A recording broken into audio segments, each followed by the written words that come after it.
Masechet Betza Daf Lamed-Tet.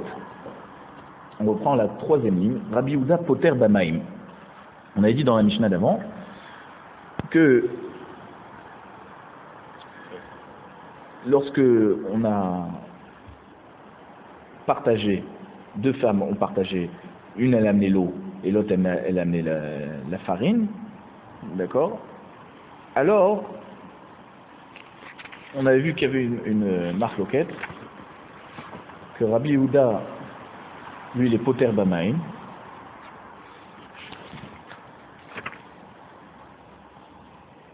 Et Tanakama, il dit Arelu Kiragle Shtehen. Ça veut dire le pain qui a été fabriqué grâce à l'eau on avait donné l'exemple de Rachel et Léa. D'accord? Léa, elle va amener la farine, Rachel, elle va amener l'eau. Pourquoi? Pour faire quoi? Pour faire du pain pendant Yom Tov. Ah, d'accord. Alors, on peut se déplacer avec ce pain, c'est-à-dire on peut déplacer ce pain seulement à l'endroit où Rachel et Léa peuvent se déplacer.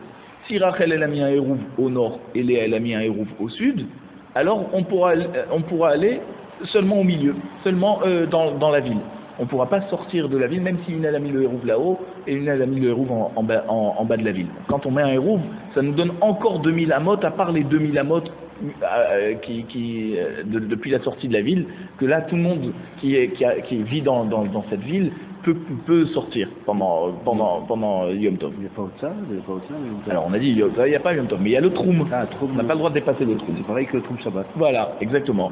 Alors que Rabbi Yehuda, il est poter. Il te dit non. C'est qui on a dit Rachel, elle a amené de l'eau, ça c'est rien du tout. L'eau, ça bloque pas. Ça veut dire l'eau que Rachel va amener ne va pas bloquer Léa de pouvoir amener son pain.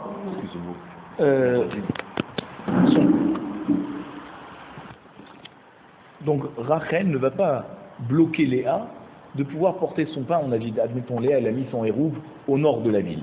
D'accord? Elle veut pouvoir avoir 4000 amot, pas 2000 amot, depuis la sortie de la ville, pour aller dans le village de sa famille, qui est à moins de 4000 amot, on va dire, de la ville où Léa elle habite. Et donc Rabbi Yehuda te dit, le fait que Rachel va lui donner de l'eau pour pouvoir faire sa pâte, ça n'a pas de valeur, l'eau. Et donc, ça ne va pas donner, Kaviachol, une sorte de propriété sur le pain à Rachel. Et donc le pain restera sous la propriété exclusive de Léa, même si Léa n'a pas amené l'eau, Léa a amené la farine. D'accord? Et donc, grâce à ça, il est relègue sur Tanakama et il dit que le fait que Rachel a amené l'eau, ça ne va pas bloquer Léa de pouvoir amener son pain à l'endroit où elle a mis le hérouve. Et bien sûr, Rachel n'a pas mis le hérouve là-bas. Donc, d'après Rabbi Yehuda, ça ne va pas bloquer. Alors on dit comme ça, Maïm in, melachlo. D'accord? La Gemara les Medaïket. Que puisque Rabbi Yehuda, on a dit dans la Mishnah, Poter Bemaim, ça veut dire Davka quand Rachel elle a amené l'eau, c'est rien du tout. Mais là, l'eau. Mais par contre, si elle a amené le sel, alors là, c'est pas rien. Là, Rabbi Yehuda sera d'accord avec Tanakama que c'est Kiragle Shtehen. C'est une importance, le sel, et donc le pain ne pourra être déplacé qu'à l'endroit où Rachel et Léa peuvent se déplacer. Alors tu veux dire comme ça? Tu vois qu'on ne peut pas faire ce diouk de la Mishnah, même si Rabbi Yehuda Poter Bamaim y a écrit chez nous, mais il y a une braïta qui nous dit que Rabbi Yehuda, il pense que l'eau et le sel, ils sont toujours annulés, soit dans la pâte, soit dans un repas, cuit dans la marmite. Donc c'est pour Rabbi Yehuda, le sel et l'eau, tous les deux n'ont aucune importance. La main te dit l'okashia. Habe melach sedomit, habe melach hystérocnite. Quand la Mishnah, c'est-à-dire quand la Braïta d'abord, nous a parlé du sel qui est annulé dans la pâte, alors ça c'est le melach sedomit. Melach sedomit, c'est un sel qui est tellement fin qu'on le reconnaît même pas dans le. Voilà. Donc il est tellement fin que on le reconnaît pas dans le pain, et donc il est batel berov. Il n'est pas visible. Ah, et dans notre Mishnah, quand on a dit que Rabbi Yehuda Poter Bamaim, seulement dans l'eau, mais pas le sel, ça veut dire que si Rachel elle a amené le sel, eh ben elle a aussi une sorte de propriété sur ce pain au niveau de pouvoir le déplacer. Bemelach hystérocnite, c'est du gros sel. Et là, comme il est visible dans le mélange, alors il n'est pas batel. Ah, tu veux me faire une différence entre Melach Sédomite et Melach Hystérochnite? La Gemara te dit, Atani Rabbi Yehuda Omer Maïmou Melach Betelin Be'aïsa, Ven Betelin Bikdera Mipne Rotva. Ah, tu vois que Rabbi Yehuda il nous a dit que l'eau et le sel, ils sont annulés dans la pâte et ils ne sont pas annulés dans la marmite parce que dans la marmite, il y a du rotev. Et comme le rotev, le jus, il est tout le temps visible, d'accord, et le sel est incorporé dans le jus, donc on ne dit pas Patel Bérov. Quand est-ce qu'on mettrait du sel et de l'eau de rotel? Voilà, ça veut dire... Pour faire du pain. Non, ouais, pour faire la gdera. Dans la gdera, c'est un repas. La cache. Donc, qu'est-ce que tu me dis que dans notre Mishnah, on te dit Rabbi Yehuda Poter Bemaïm et ça veut dire dans notre Mishnah, on ne te précise pas si c'est dans la haïssa, dans la pâte, ou dans la gdera, dans le plat qui est cuit sur le gaz. Et notre Mishnah nous a parlé des deux. Or, tu vois que dans la Braïta, Rabbi Yehuda te fait la différence. Il te dit c'est batel dans la pâte, mais c'est pas batel dans la gdera, parce que dans la gdera, il y a toujours le rotev et tu le vois, le rotev, le jus. Alors la Gemara répond lo kasha habe'ava haberaka.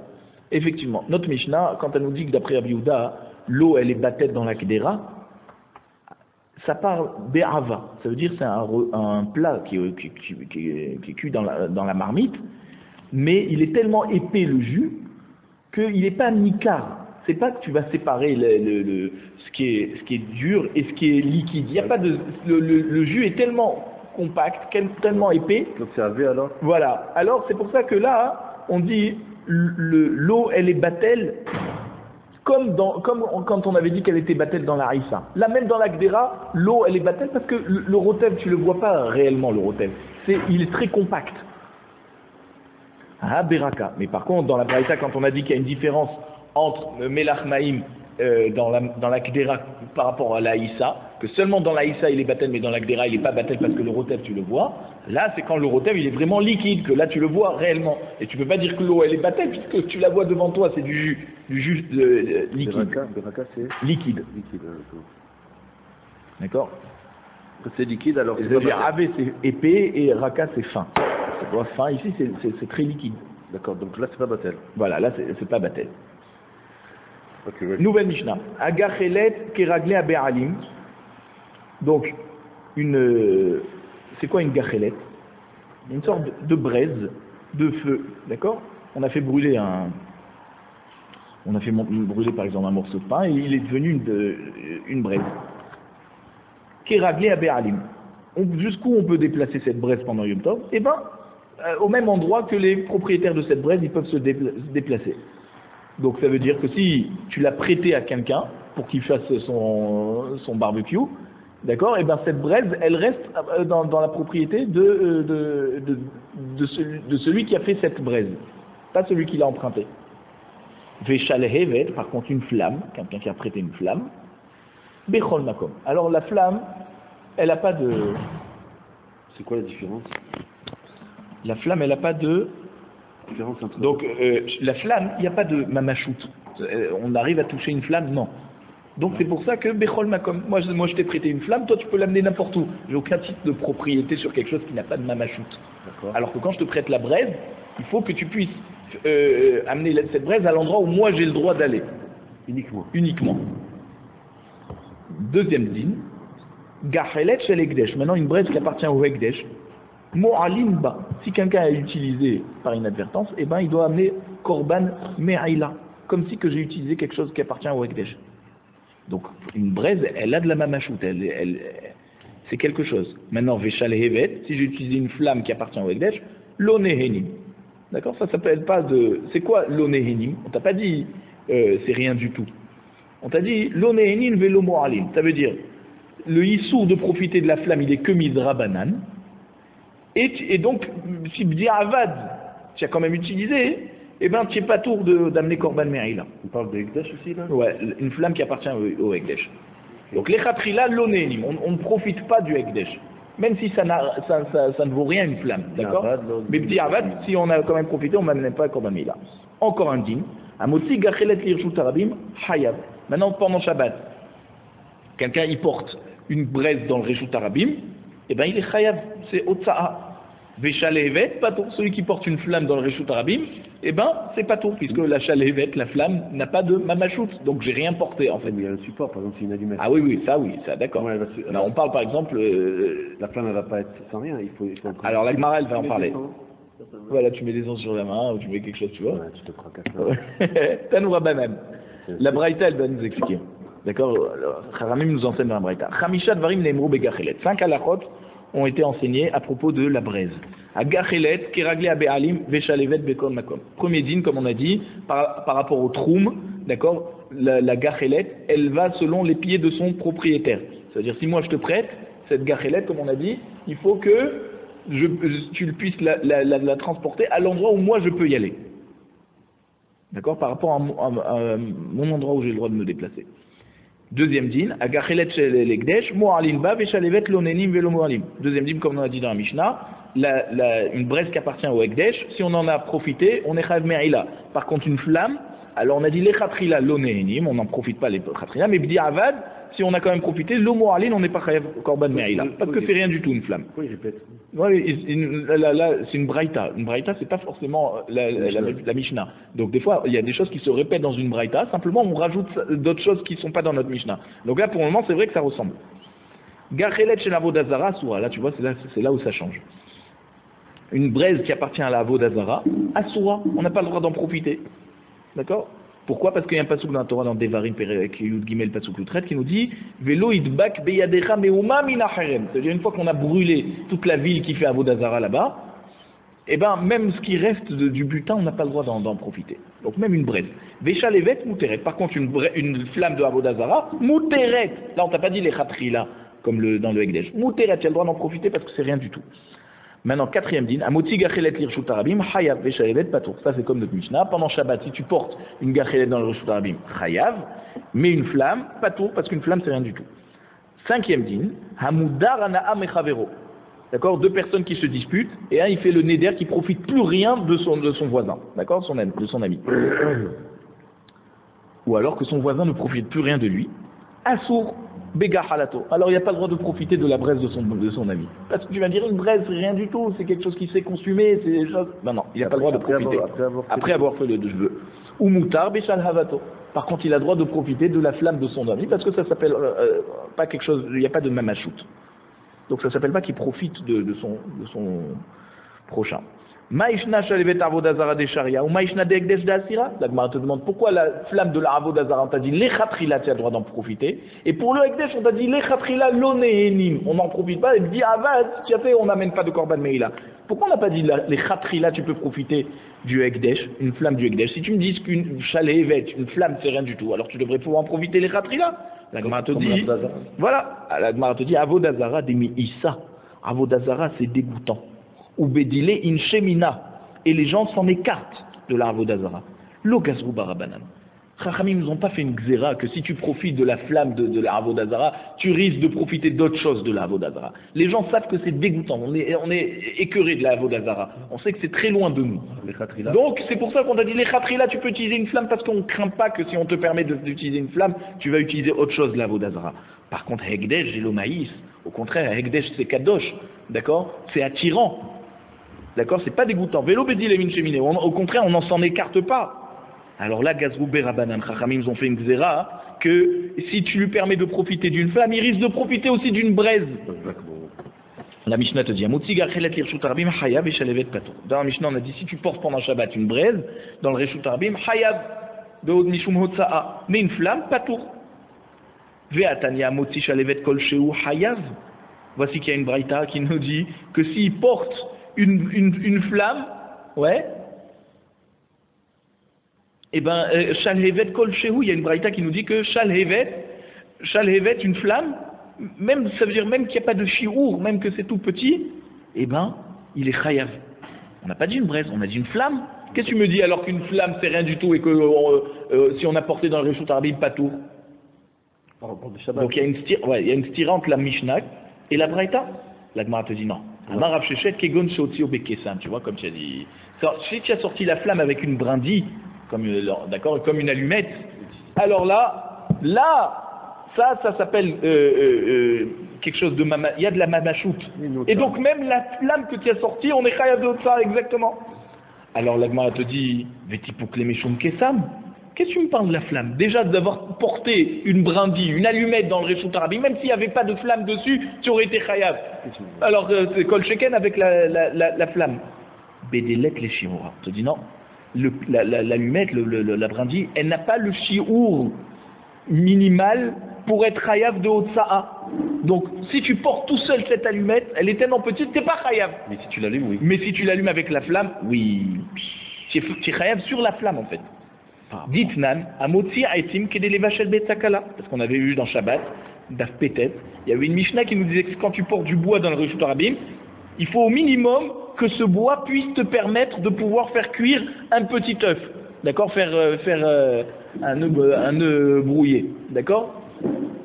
Donc tu vois que c'est une quantité de bois. Une brindille, ça va pas te suffire pour pouvoir brûler un œuf, faire cuire un œuf.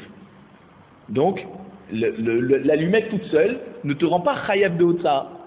Par contre, la flamme, oui. Abaye Amar, Kegon Desha Yefe Mana Mishra Ve Atle Benura. Abaye te donne une autre explication. Il te dit, tu sais comment je m'arrange entre la Mishnah et la Braïta? Je vais te dire que dans la Braïta, quand on a dit que celui qui porte la flamme, il est chayav, Desha Yefe Mana Mishra Ve Atle Benura. Ça veut dire quoi?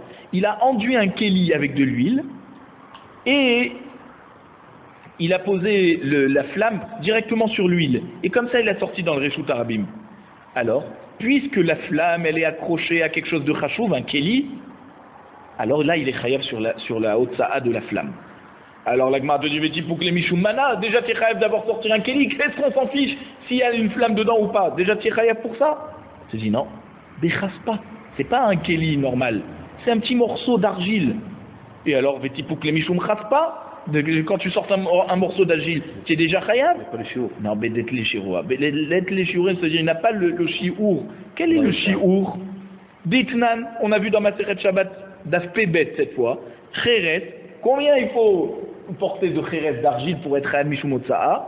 Kedeliten ben patsim la chavero. C'est quoi ben patsim la chavero? Vous vous rappelez, on avait dit que quand on posait des poutres une sur l'autre, pour pas qu'elles se tordent, d'accord? Ou des fois elles ne sont pas égales.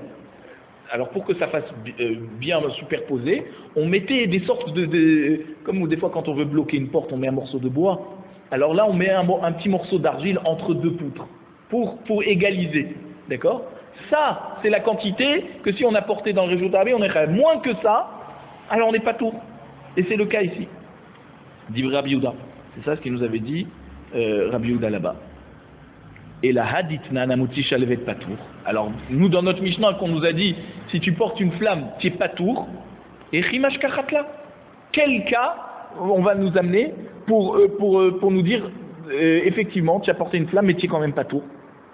Kegon de adiye adoye l'irshut harabim.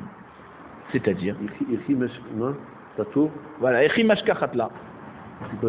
Comment on peut trouver un cas dans la Metsiout où, puisque pour porter une flamme, il faut obligatoirement passer par un morceau d'argile ou une allumette ou quelque chose. Voilà. Alors nous, comment on a dit que la flamme, je sais pas tout, tu sors une flamme, mais comment tu peux porter qu'une flamme sans rien d'autre? Je te dis oui. Kegon de Adiye Adoye l'Irshut Harabim. Cette flamme, elle était allumée dans le Reshut Hayachid, qui était proche du Reshut Harabim. D'accord? Et quoi? Et il a soufflé. Et donc la flamme est sortie toute seule dans le Reshut Harabim. Harry Potter. Et donc, comme la flamme est sortie toute seule, c'est là où le cas où il est patou.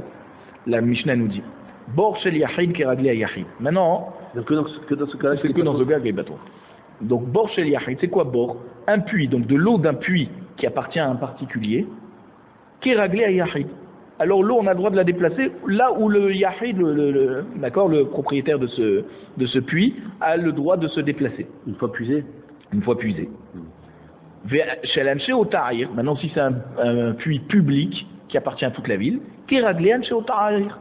on peut déplacer l'eau là où l'endroit où les gens de la ville peuvent se déplacer. Veshel Ole Bavel, alors un puits qui appartient aux gens qui montaient de Bavel en Eretz Israël, c'est-à-dire les gens qui venaient en Eretz Israël, sur la route, ils creusaient des puits pour pouvoir que les autres personnes qui les suivent après eux puissent avoir de l'eau, de quoi se ravitailler sur la route. Ça, c'est les puits de les Babel. Et alors, ça veut dire qu'ils appartiennent à tout le monde. Ils sont Efker. Quel est le din? Kéraglé à Mémalé. Alors, comme c'est Efker, celui qui a puisé, là où il peut se déplacer, il peut déplacer l'eau avec lui. D'accord? Puisque le puits appartient à personne. La Mishnah, la Gemara nous dit comme ça. Ramele Rava et Rav Nachman. Rava, il a posé une question à Rav Nachman. Tnan, voici qu'on a enseigné dans notre Mishnah. Bor shel Yahid kéraglé à Yahid. D'accord? Un puits d'un particulier, eh ben, l'eau qu'on a puisé dedans est limitée au pied ça veut dire on peut déplacer cette eau là où le propriétaire de ce puits peut se déplacer. Ou minhu, voici qu'on objecte. Il y a une braïta qui nous dit Neharot à Moshrin. Ça veut dire quoi? Des fleuves ça veut dire Moshrin, ça veut dire que l'eau n'est pas stagnante. Des fleuves, l'eau qui coule. Ou Marianot à Novaim, ou des sources d'eau où l'eau jaillit. D'accord? Alors c'est quoi Novaim? Alors là où l'eau jaillit, l'eau elle reste sur place. Ça veut dire que quoi? Qu'elle va pas, elle jaillit mais elle reste sur place. Il y a un sort de lac comme ça, elle bouge plus après. Aréen qui raglé koladam. Là on a dit que tous les gens qui puisent de cette eau, ils peuvent se déplacer avec là où ils ont l'habitude, ils peuvent se déplacer eux-mêmes, ils peuvent déplacer l'eau. Ça appartient à tout le monde. Donc tu vois que quoi? Que même que c'est un puits qui appartient à un particulier, l'eau de ce puits appartient, une fois qu'on l'a puisé, elle appartient à la personne qui l'a puisé. Donc c'est une contradiction. C'est une contradiction. La Gemara nous dit, dans notre Mishnah, quand on a dit que celui qui... Voilà, que c'est que l'eau qui est dans ce puits, elle a le même digne que les pieds du propriétaire de ce puits, c'est de l'eau qui a été engrangée, on va dire, si on peut dire, dans ce puits. C'est pas un puits naturel que l'eau sort de ce puits. C'est comme une sorte de grande bonbonne, d'accord, qu'on a mis dans la terre et qu'on a mis dedans, une citerne exactement, qu'on a mis de l'eau dedans. Mais c'est pas... Et donc, comme c'est de l'eau qui ne bouge pas, alors elle a le même din que le propriétaire. Alors que de l'eau qui bouge, comme elle bouge, elle n'a pas le din du propriétaire. Là, celui qui l'a puisé, il peut aller où il veut avec. Veitmar nami. On a répondu comme ça aussi au Beth Midrash. Amar Rabbi Yashaya Baravin, Amar Shmuel bi mechunasi. Voilà, donc on a conclu que, effectivement, lorsque l'eau est mise comme ça en citerne, alors c'est pas de l'eau qui sort tout seul d'une source. Alors là, il y a une shvita dessus. Là, le propriétaire qui a rentré cette eau, si on l'a puisé, ben c'est le même djinn que le propriétaire. On peut déplacer cette eau seulement à l'endroit où le propriétaire s'est déplacé. Véchel, on les Bavel. On a dit les puits qui sont sur la route d'Eretz Israël, de ceux qui montent de Bavel, ils sont Esker, Kéraglé à Mémalé. Alors là, celui qui a puisé, il peut se déplacer où il veut avec. Itmar, on a posé la question au Beth Midrash. On a enseigné. Mile Venatan Lachavero. Si il a rempli et ensuite il a donné à son ami. Alors, quel est le din de cette eau? L'eau qui est qui est dans les mains de celui qui se déplace, c'est pas la même personne qui a puisé cette eau. La personne, Réhouven a puisé, il a donné à Shimon. Maintenant, c'est Shimon qui se déplace. Jusqu'où Shimon peut se déplacer avec? Rav Nachman Amar, Keragé Mishinit Malou Oulo. Puisqu'il a été zoché de cette eau, Shimon, d'accord? Alors, il a le droit de se déplacer avec jusqu'à l'endroit où lui-même pouvait se déplacer. Ça ne change rien. Pourquoi? Parce que Réhouven qui a puisé l'eau, il est le chaliar de Shimon et il a rien acquis en puisant cette eau. Donc c'est pour Shimon, alors c'est Shimon, on regarde là où Shimon peut se déplacer, cette eau aussi pourra se déplacer. Rav Shechet Amar, non, qui raglé à Mémalé. Celui qui a puisé, c'est lui qui est dépositaire de cette eau. D'accord? Donc même s'il a donné à Shimon, on peut déplacer cette eau seulement à l'endroit où Réhouven qui a puisé peut se déplacer. Pas Shimon. Voilà. Bima Kamifati, quelle est leur marloquette? Et leur raison de cette marloquette? Mar Savar, Berade Efkerahu. Rav Shechet, lui, pense que le puits, il est de Olé Babel, il est au Esker. Donc ça veut dire quoi?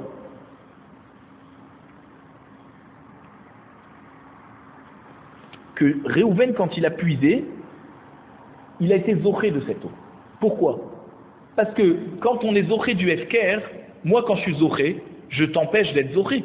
Puisque c'était Esker, on pouvait être zoché tous les deux, D'accord, on pourrait prendre le titre de propriété tous les deux. Moi, j'ai pris. Même si j'ai pris pour toi, mais au moment où j'ai pris, c'est déjà plus FKR. Mais c'est le puits de l'autre, il n'a pas fait FKR. Ah, non, le puits, il est FKR, puisque c'est le puits de Orlé Bavel. Ah. Voilà. Donc Réhouven, il a puisé. Au moment où il a puisé, il a fait sortir du FKR. C'est plus FKR. L'eau n'est plus FKR, elle est dans sa main. Donc ça devient sa propriété. C'est ce qu'il dira Pchéchet, c'est Kéraglé à mes malais, celui qui a rempli. Même si moi j'ai rempli pour toi, ça ne change rien. Au moment où j'ai puisé, j'ai fait sortir du titre de FKR. Omar Savar, Beradeshou Café où Rav Nachman il te dit, mais non, le puits, il appartient à tout le monde. Ça veut dire qu'on est tous Choutafim, c'est pas FKR, on est tous associés. De même, donc si moi je puise et je te donne, mais c'est comme si c'est toi qui as puisé, puisque toi aussi tu es associé à ce puits. Donc lui, il donc, est le deuxième. Voilà, moi je suis que ton chaliard. J'ai puisé, je suis que ton chaliard. Et donc l'eau pourra être déplacée là où toi tu pourras te déplacer.